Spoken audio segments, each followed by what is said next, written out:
Bonjour à tous et à toutes. Alors aujourd'hui, nous allons parler des théories du complot sur les attentats du 11 septembre 2001. Alors on va brièvement revenir sur les faits, parce qu'autrement on va y passer 3 heures. Le 11 septembre 2001, il y a 4 avions de ligne qui sont détournés par 19 pirates de l'air dans les cieux américains. 3 avions de ligne vont percuter des bâtiments, dans les 2 tours du World Trade Center à New York et le Pentagone à Washington, et un 4e avion qui était certainement destiné ou au Capitole ou au Bureau Ovale ou à la Maison Blanche, s'est écrasé en Pennsylvanie. Alors très rapidement, il y a des rumeurs de complot en fait qui sont apparues sur Internet, qui venaient avant tout de l'extrême droite américaine et notamment du magazine American Free Press. Ces théories complotistes en fait qui ont eu beaucoup de succès sur la toile ont été en fait reprises dans un documentaire qui a eu un succès mondial, Loose Change, qui a été forgé par un jeune américain de 22 ans à l'époque, Dylan Avery, en 2005. Et dans les années 2000, c'est le documentaire qui a eu le plus de succès sur Internet, qui a eu le plus de vues. 150 millions apparemment, et il y a plusieurs centaines de milliers de DVD en fait qui ont été achetés. Il faut savoir qu'il y a eu plusieurs versions en fait de Loose Change, que ça a un petit peu évolué, mais qu'aujourd'hui Dylan Avery a témoigné et a reconnu en fait qu'il n'était plus d'accord avec le documentaire qu'il avait fait en 2005. Il ne croit plus en fait à un complot intérieur de la CIA ou du Mossad. Et même il considère en fait que ce film a été une malédiction un peu pour lui, parce que si il a été mondialement connu, il est aujourd'hui, comme il a changé d'avis, il est attaqué en fait par les mouvements conspirationnistes.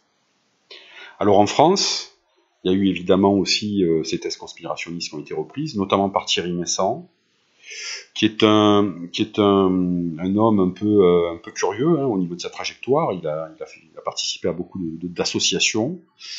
Il a même été un temps trésorier du Parti radical, c'est curieux. Il avait écrit en 2002 L'effroyable imposture, où il contestait qu'un avion, en fait, se soit écrasé sur le Pentagone. On verra par la suite qu'il a changé de version. Et il a créé le réseau Voltaire, qui est un site d'information, qui est considéré aujourd'hui comme férocement anti-américain, antisémite et conspirationniste, et qui est financé par les Syriens. Aujourd'hui, Thierry Meyssan ne vit plus en France, il vit entre le Liban et la Syrie. Parce qu'il dit en fait que sa vie est en danger en France et que les sicaires de Sarkozy voulaient le tuer, l'assassiner. Il y a ici le polémiste de l'extrême droite Alain Soral, qui file la métaphore conspirationniste régulièrement dans ses vidéos qu'on peut voir sur son site Égalité et Réconciliation. La thèse de Soral, c'est que tous les attentats dans le vaste monde sont organisés en fait en sous-main par les services secrets. Donc en fait, il ne croit pas du tout que les attentats du 11 septembre aient été faits par le groupe Al-Qaïda. Et puis il y a des acteurs aussi, comme le réalisateur et l'acteur Mathieu Kassovitz, l'humoriste Bigard et le journaliste Karl Zero, qui filent la métaphore conspirationniste aussi et qui ne croient pas à la version officielle du 11 septembre. C'est pas étonnant d'ailleurs que ça touche les gens de cinéma qui ont beaucoup d'imagination. Et d'ailleurs, il y a beaucoup de films et de séries télé qui ont pour sujet des complots ou des conspirations. Je pense à Prison Break ou à la série 24 heures. Aux États-Unis, nous avons David Lynch, que j'aime beaucoup par ailleurs, mais qui a une imagination assez débridée, et Charlie Sheen, qui conteste aussi la version officielle du 11 septembre. Alors, le premier argument en fait des conspirationnistes, c'est de dire un gratte-ciel n'a pas pu s'effondrer juste à cause de l'impact d'un avion de ligne. C'est même Donald Trump qui a repris, le nouveau président des États-Unis, qui a repris un petit peu cette idée. Or, en fait, le processus d'effondrement des 3 tours, parce qu'il y en a eu 3, on verra qu'il y a eu la tour 7 qui était la tour qui posait problème pour les conspirationnistes. Alors, il faut savoir déjà que les avions de ligne qui ont percuté les tours du World Trade Center avaient dans leur soute, dans leur réservoir, plus de 30 000 litres de kérosène. Donc ce kérosène a eu un effet ravageur et a alimenté le gigantesque incendie qui a ravagé en fait les étages où le crash a eu lieu. Ça, c'est la première chose. L'impact lui-même, il faut savoir que le premier avion et le deuxième ont percuté les tours à plus de... Le premier à peu près à 750 km/h et le deuxième à plus de 800 km/h. Il faut savoir que l'impact a sectionné quasiment plus de la moitié des colonnes extérieures et une partie des colonnes centrales, qui permettaient en fait de tenir le bâtiment. Donc évidemment, ces crashs avec la section de ces colonnes ont affaibli la stabilité des gratte-ciel, et l'incendie qui a ravagé en fait la structure a eu un effet calamiteux, notamment sur la structure en acier. Parce qu'il faut savoir, et ça les gens ne le savent pas beaucoup, c'est qu'en fait l'acier résiste très mal au feu. Il résiste d'ailleurs beaucoup moins au feu que le bois. Parce que si la fusion de l'acier, en fait, il faut atteindre plus de 2000 degrés, à partir de 500 degrés, et là on voit le schéma que j'ai mis, à partir de 500 degrés, la rigidité de l'acier se fragilise, s'affaiblit. Regardez, là, on a la rigidité, en fait, la valeur de la rigidité de l'acier qui va de 1 à 0. Et on remarque, là, vous avez la température. Au plus la température augmente, au plus la rigidité de l'acier s'affaiblit. Et la résistance aussi. Et vous voyez très bien que ça s'affaiblit de manière exponentielle, très rapidement, à partir de 400-500 degrés. Donc pas besoin d'avoir atteint des températures très hautes, il suffisait de températures de 700-800 degrés pour fragiliser la structure en acier et pour provoquer l'effondrement. Car il faut savoir que les planchers qui pèsent plusieurs dizaines de tonnes étaient tenus par des attaches en acier. Les attaches en acier ont cédé et les planchers, en fait, se sont effondrés sur le plancher d'en dessous, entraînant une réaction en chaîne. Donc ça, rappelez-vous bien, l'acier résiste très mal au feu. Et d'ailleurs, dans les procédures d'urgence pour évacuer les bâtiments en France, le temps pour évacuer un bâtiment est beaucoup plus rapide lorsqu'il s'agit d'une structure en acier que d'une structure en bois. Ça, c'est mon prof de construction du lycée Vauvenargues à Aix-en-Provence qui me l'avait dit, un collègue de boulot, qui me l'avait dit très rapidement et qui m'avait expliqué très simplement le mécanisme de l'effondrement. Cela explique évidemment l'effondrement de la tour 7. La tour 7, qui n'a pas été impactée par un avion, faisait partie du complexe du World Trade Center. C'est un bâtiment de 47 étages qui s'est aussi effondré. Cela a donné des arguments aux conspirationnistes pour dire, regardez, cette tour n'a pas été impactée par un avion, elle s'est effondrée. Cela prouve la démolition contrôlée, parce que la thèse des conspirationnistes, c'est de dire que les 3 tours, en fait, ont été détruites par une démolition contrôlée, c'est-à-dire que les 3 bâtiments avaient été minés avant le 11 septembre, par des artificiers, certainement téléguidés par la CIA ou le Mossad, et qu'on a détruit ces bâtiments en faisant exploser ces bombes. Or, la tour 7, en fait, qui a été ravagée aussi par un incendie, parce qu'elle s'est pris des morceaux des tours dans la tête, et aussi du kérosène. Elle a été ravagée par un incendie pendant plusieurs heures, avec des pompiers qui ne sont pas intervenus pour éteindre l'incendie, pour essayer de l'éteindre, tout simplement parce que la zone avait été évacuée après l'effondrement des 2 tours, et que de toute façon, les canalisations d'eau avaient été coupées. Et donc, au bout de plusieurs heures en fait d'incendie, l'acier a été affaibli, la résistance et la rigidité de l'acier ont été affaiblies par l'incendie, les attaches des planchers ont cédé, et on a assisté à une réaction en chaîne, un effet domino, la tour 7 s'est effondrée. Alors, on a eu un exemple éclatant de ce mécanisme, il n'y a pas si longtemps, en janvier 2017, donc il y a un mois, en Iran, à Téhéran, la capitale de l'Iran, où en fait un immeuble de 15 étages, ravagé par les flammes, secouru malgré tout par les pompiers, s'est effondré. S'est effondré tout simplement parce qu'on a assisté in vivo, en direct, au même mécanisme qui a présidé à l'effondrement des 3 tours à New York en 2001. Incendie, affaiblissement de la structure en acier, rupture des attaches des planchers, effet domino. Alors peut-être les conspirationnistes vont nous dire que cet immeuble à Téhéran aussi a été miné par les autorités iraniennes, on ne sait pas pourquoi, mais bon.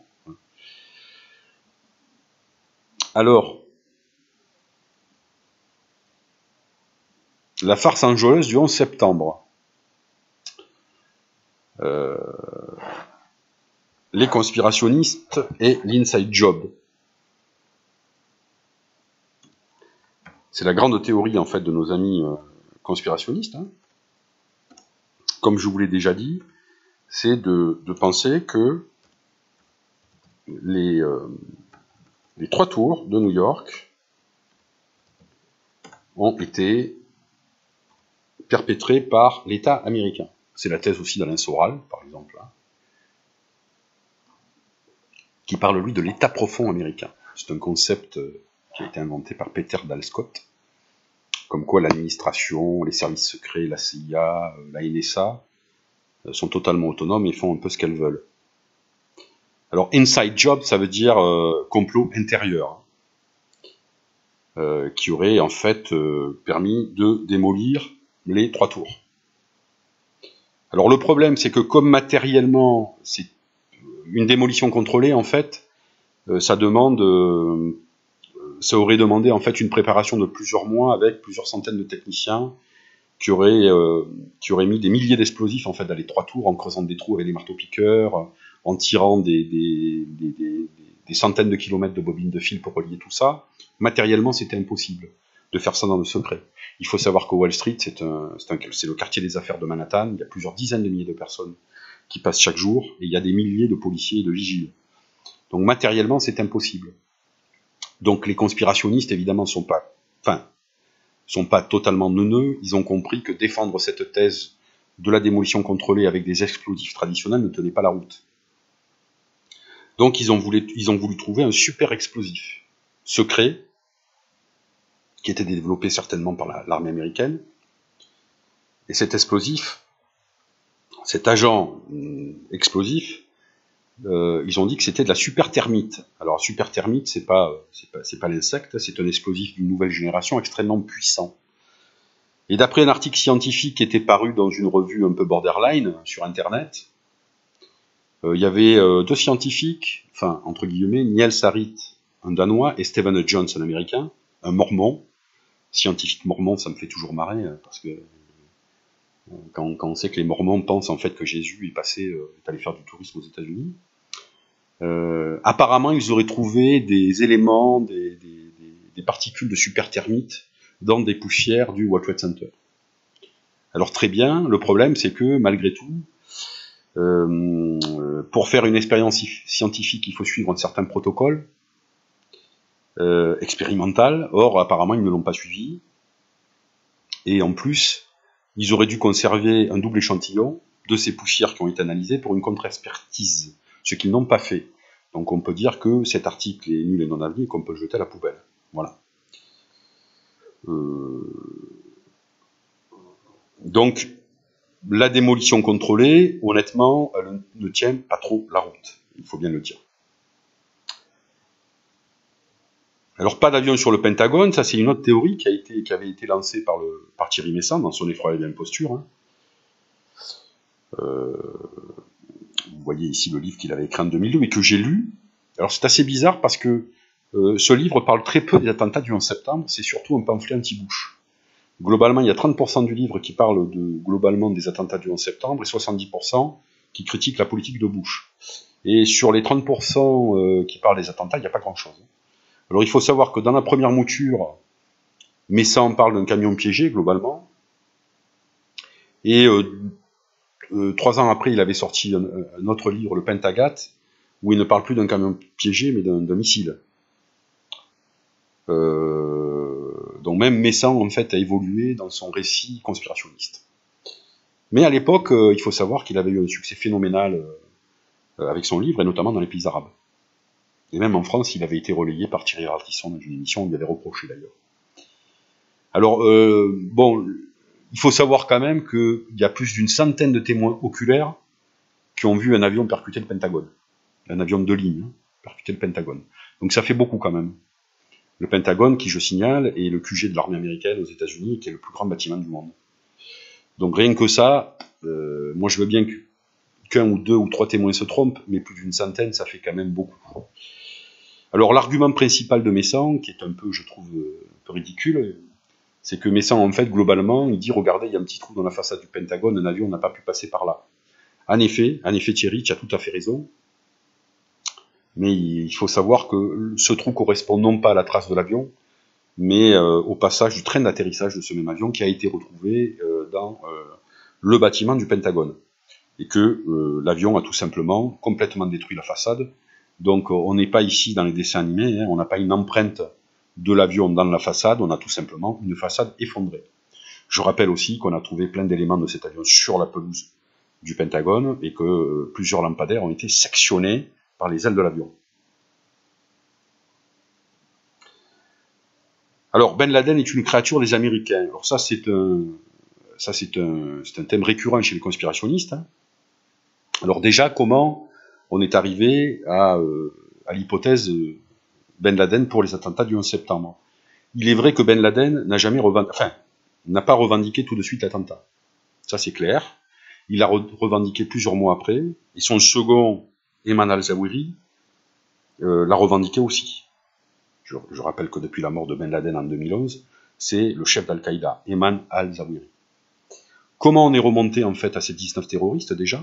Il faut savoir que dans un vol qui a été détourné ce jour-là, le vol American Airlines 11, il me semble, en fait, il y a une hôtesse de l'air qui était dans cet avion qui a pu communiquer avec le sol via un téléphone qui était dans l'avion. Et elle a tout simplement donné les numéros de siège des pirates de l'air qui s'étaient enfermés en fait dans la cabine de pilotage. Et c'est par rapport en fait à ces numéros de siège, puis après évidemment qui correspondaient à un nom, que le FBI est remonté aux 19 terroristes. Parce qu'évidemment après, entre les terroristes qui étaient dans le vol American Airlines, ils ont fait une enquête et ils ont découvert les liens avec les autres terroristes par les coups de téléphone,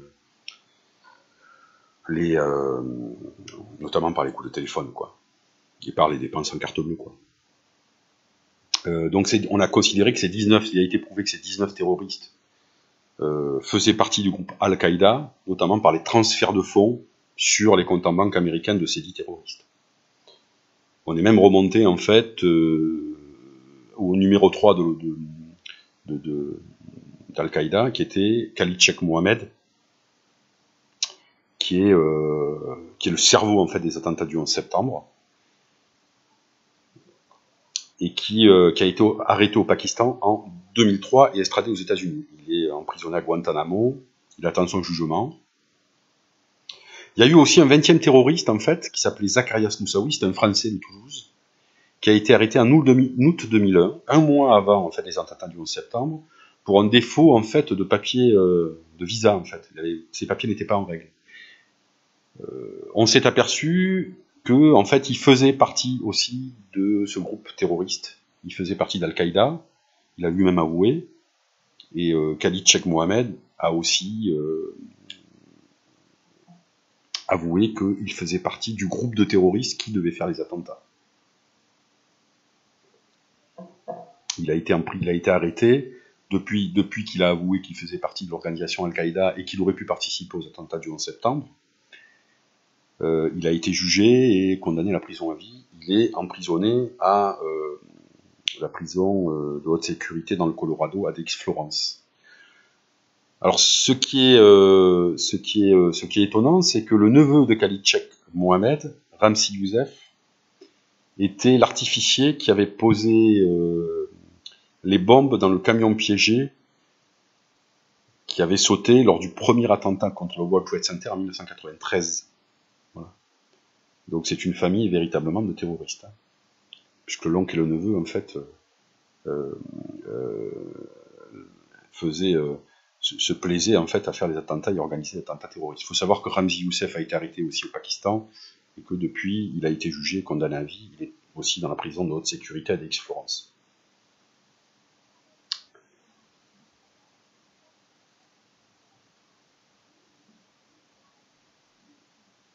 Alors, on continue sur Al-Qaïda, l'organisation Al-Qaïda. Alors, d'après Fabrizio Calvi, qui a écrit 11 septembre contre enquête, je vous conseille vivement ce livre.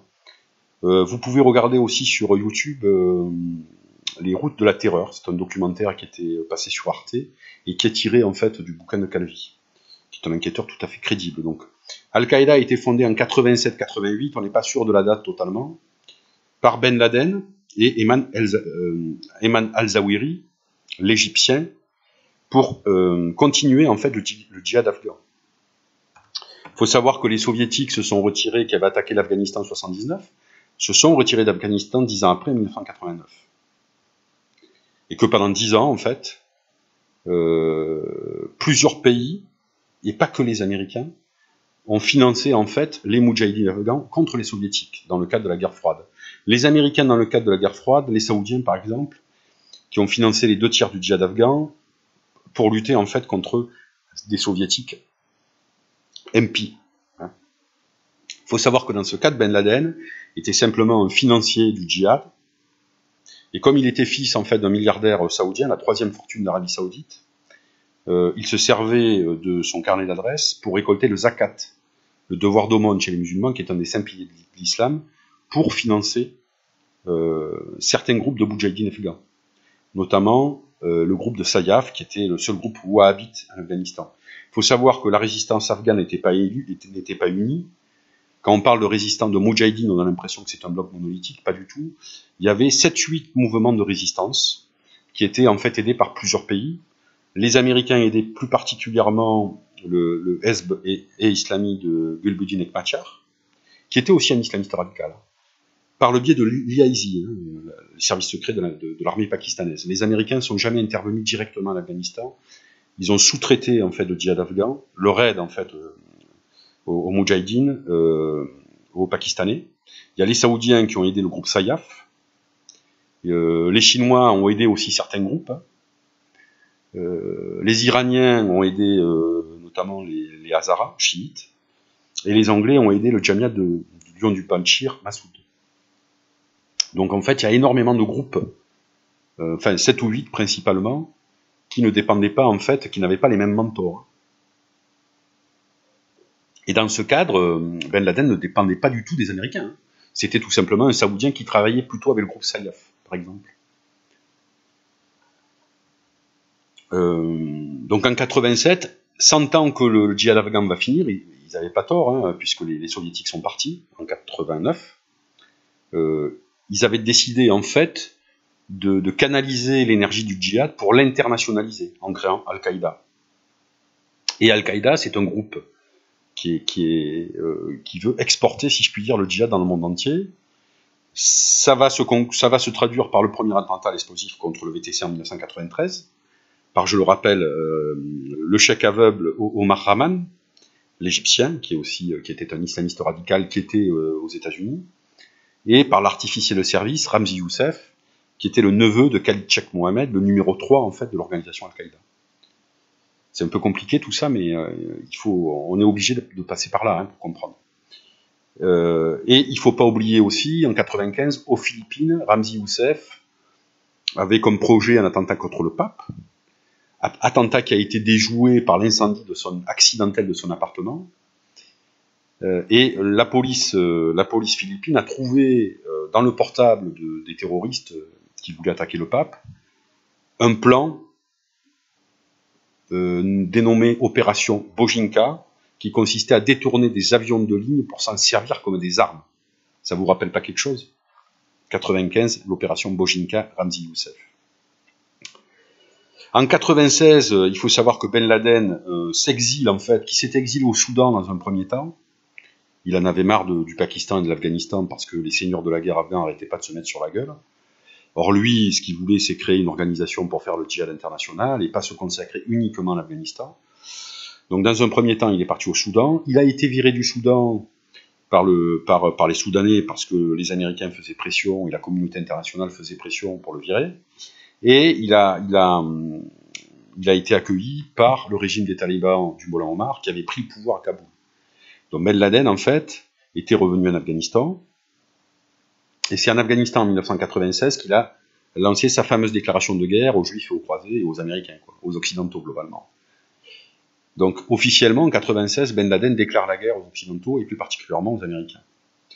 Et ça va se traduire en 1998, notamment par les attentats à la bombe contre les ambassades américaines en Tanzanie et au Kenya. Et les Américains vont répondre l'été 1998, ils vont répondre en bombardant avec des missiles Tomahawk les camps d'entraînement de Ben Laden à l'Afghanistan, via l'opération Infinite Reach. Voilà.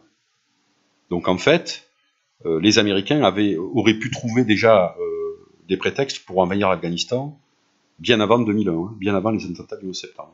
Parce que certains nous disent, oui, mais en fait, ils ont profité des attentats pour envahir l'Afghanistan, mais déjà, ils avaient attaqué l'Afghanistan en 1998, via des missiles Tomahawk. Alors, quels auraient été les mobiles des Américains? Pourquoi les Américains auraient fait sauter leur propre tour, par exemple?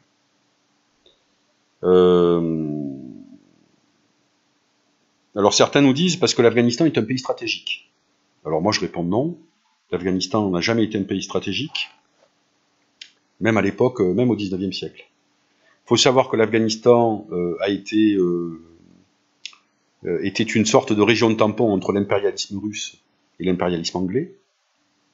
Les Russes voulant descendre vers les mers chaudes, ça c'est une stratégie russe récurrente, et les Anglais voulant protéger l'Empire des Indes, qui était le joyau de la couronne. Donc si les Anglais sont allés en Afghanistan, c'est pour contrer en fait l'influence russe. Mais ils ne sont jamais restés en Afghanistan, parce qu'il n'y avait aucune utilité à rester dans ce pays, où il y a très peu de voies de communication et qui est très montagneux. Ils se sont contentés en fait de fortifier la frontière entre l'Afghanistan et l'Inde, l'Empire des Indes.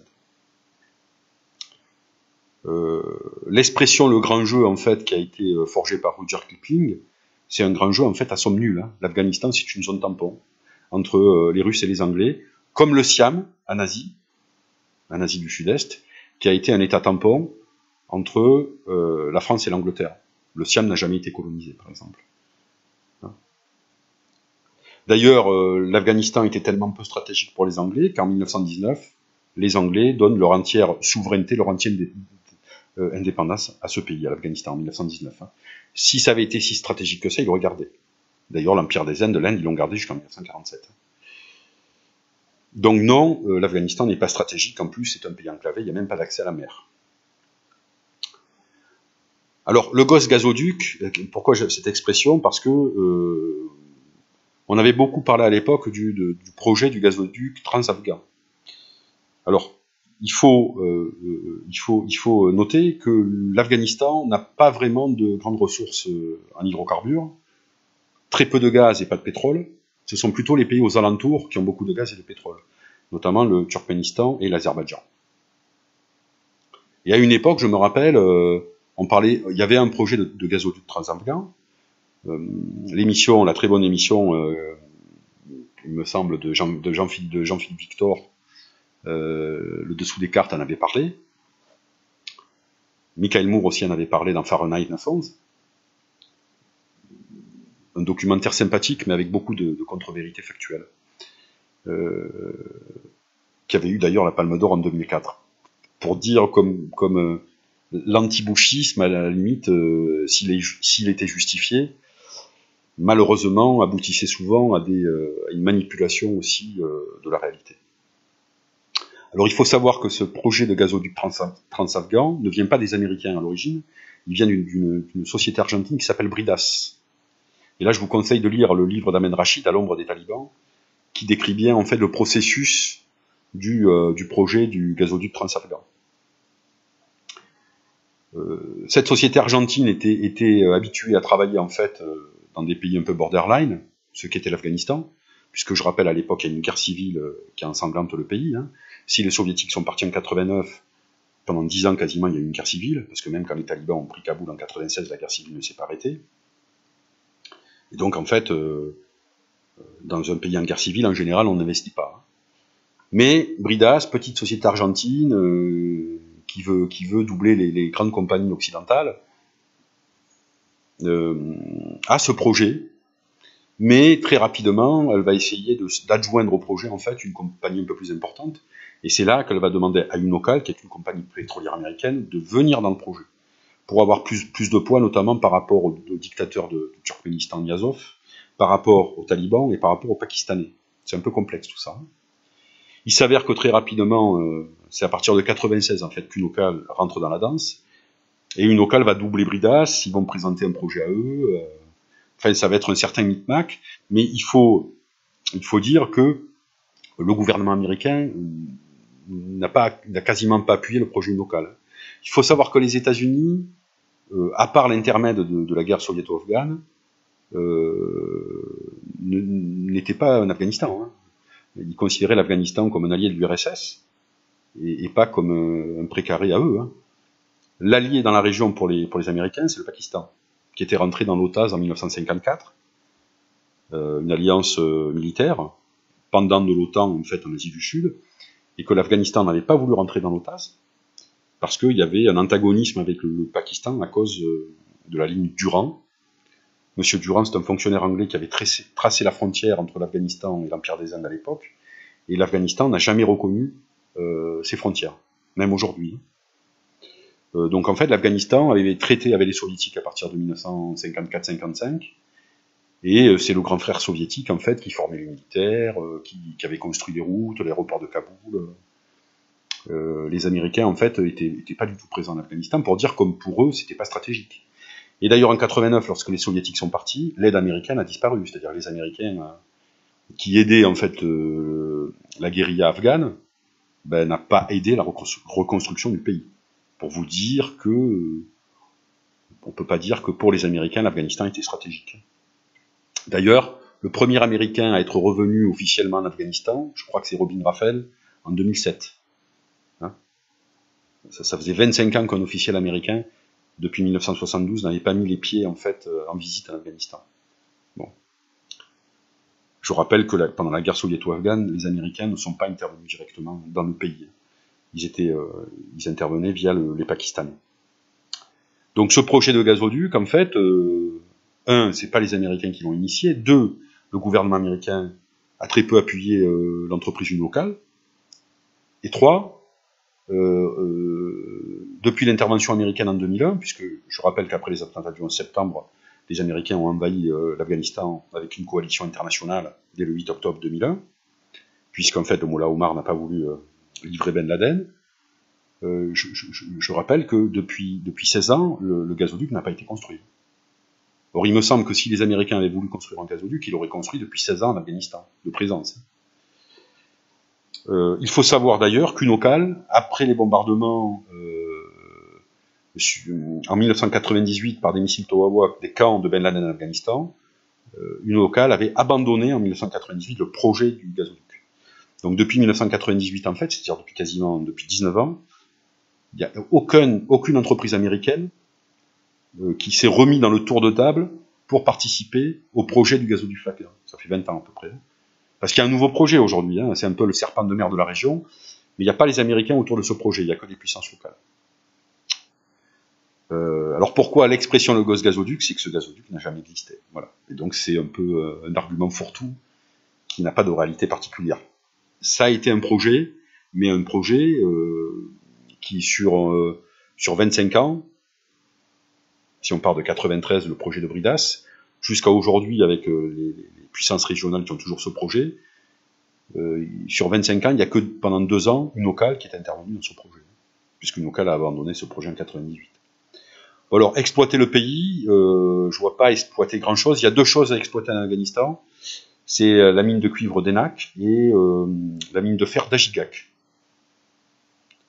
Les Américains, depuis 2001, n'exploitent ni l'un ni l'autre. Ce sont des consortiums pakistano-chinois, indiens, qui, en fait, exploitent la mine de fer d'Ajigak et la mine de cuivre d'Enak. Donc les faits, encore une fois, vont à l'encontre de cet argument. Il n'y a pas d'exploitation du pays. Contrôler la production de drogue, puisque, en fait, l'Afghanistan est un gros producteur d'opium. Disons que la région où il se produit le plus d'opium est contrôlée par les talibans et pas par les Américains. Aujourd'hui, hein, c'est la région d'Helmand. Donc, encore une fois, la réalité va à l'encontre de l'argument des conspirationnistes.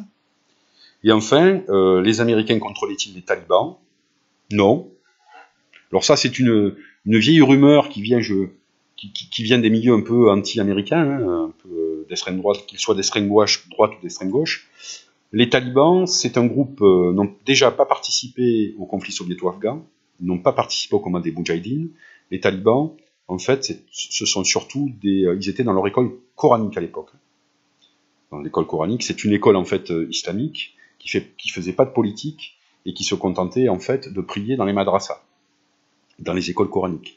Il s'avère qu'à partir de 94, dans le cadre de la guerre civile qui a enflammé l'Afghanistan, les Pakistanais ont financé le mouvement des talibans pour qu'ils participent à la guerre civile, et notamment Benazir Bhutto, qui était en fait en concurrence avec une autre faction pakistanaise, c'est un peu compliqué, qui était dirigée par Nawaz Sharif, et qui lui finançait le Hezb d'Hekmatyar. Compliqué. Globalement, c'est une affaire intérieure. Les talibans sont intervenus donc dans la politique intérieure afghane uniquement à partir de 94. Ils ont pris le pouvoir en 96-97, ils sont rentrés dans Kaboul en 96. Ils ont tellement été aidés par les Américains que les Américains n'ont jamais reconnu le gouvernement du Mullah Omar, c'est-à-dire le gouvernement des talibans. Il n'y a que 3 pays qui ont reconnu le gouvernement des talibans, c'est le Pakistan, l'Arabie Saoudite et les Émirats Arabes Unis. Donc c'est curieux de soutenir un mouvement qu'on ne va jamais reconnaître. Secondo, dès la prise de Kaboul par les talibans, les Américains ont systématiquement protesté contre le non-respect des droits de l'homme, et notamment le non-respect des droits de la femme, et ont systématiquement stigmatisé le gouvernement taliban. D'ailleurs, il y a eu plusieurs condamnations par l'Organisation des Nations Unies du régime taliban sous la pression des Américains. Donc dire que les talibans étaient financés, que le Mullah Omar était financé par les Américains, n'a pas été prouvé dans les faits, c'est même plutôt le contraire. Les Américains n'ont jamais reconnu le gouvernement des talibans. Voilà, donc je crois que c'est fini. Donc n'oubliez pas, je vous conseille le livre d'Ahmed Rachid par l'ombre des talibans, très bon livre, le livre de Fabrizio Calvi, 11 septembre, la contre-enquête, très très intéressant et très documenté, qui parle beaucoup du premier attentat contre le World Trade Center en 93. Et je vous conseille aussi le livre de Jérôme Kiran, qui est un ingénieur en construction, La farce enjôleuse du 11 septembre. Kiran a écrit d'autres livres aussi sur le 11 septembre, où il démontre et démonte tous les arguments fallacieux des conspirationnistes. Je vous remercie, au revoir et à bientôt.